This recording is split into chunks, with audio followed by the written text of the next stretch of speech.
বলছি বাবু, তুমি এই হুইল চেয়ারটা পেয়ে খুশি হয়েছো?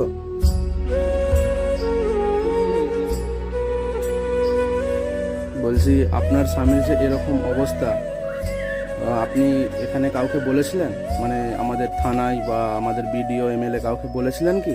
বলেছিলাম। বলেছিলেন? হ্যাঁ। তারা কিছু সাহায্য করেছে আপনাকে? না, কিছু করেনি। কিছু সাহায্য করেনি? না। ও, বলছি আপনার যে এরকম অবস্থা, আপনি কোথা থেকে কি হয়েছিলেন একটু আমাদেরকে বলবেন? একটু বলুন। আমি গাড়ি খালি করছিলাম।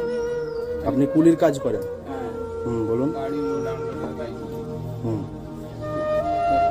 গাড়ি খালি করছিলাম, গাড়ি খালি করতে করতে পড়ে যাই গাড়ির ভিতরে।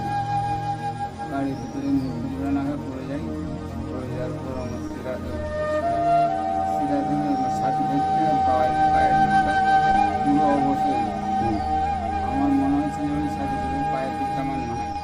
আপনি ইউনিয়ন, আমাদের যে কেশপুর ইউনিয়ন আছে, INTTC অফিস, ওনাদেরকে বলেছিলেন? হ্যাঁ, বলেছিলাম। ওনারা কিছু সাহায্য করেছে আপনাকে? করে না। কিছু করেনি? না। আর এই যে হুইল চেয়ারের জন্য আপনি কোথায় কোথায় গিয়েছিলেন? এই যে হুইল চেয়ারটা আপনি চলাফেরা করতে পারবেন, আপনার এরকম অবস্থা, আপনি কোথায় কোথায় গিয়েছিলেন? আমি ভিডিও ভেসে গেছিলাম। ভিডিও কি বলেছিল আপনাকে?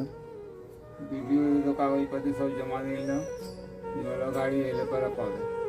দেখুন, আগে তো অন্য ভিডিও ছিল, এখন আমাদের নতুন ভিডিও এসেছে, উনি খুবই ভালো। ঠিক আছে, আমরা বলবো ওনাকে, যদি কিছু করতে পারেন বলবেন আমাদেরকে, বা যদি নাও করতে পারেন আমরা তো দেখবো। আমরা আসছি আবার 15 দিন পরে তোমার বাড়িতে।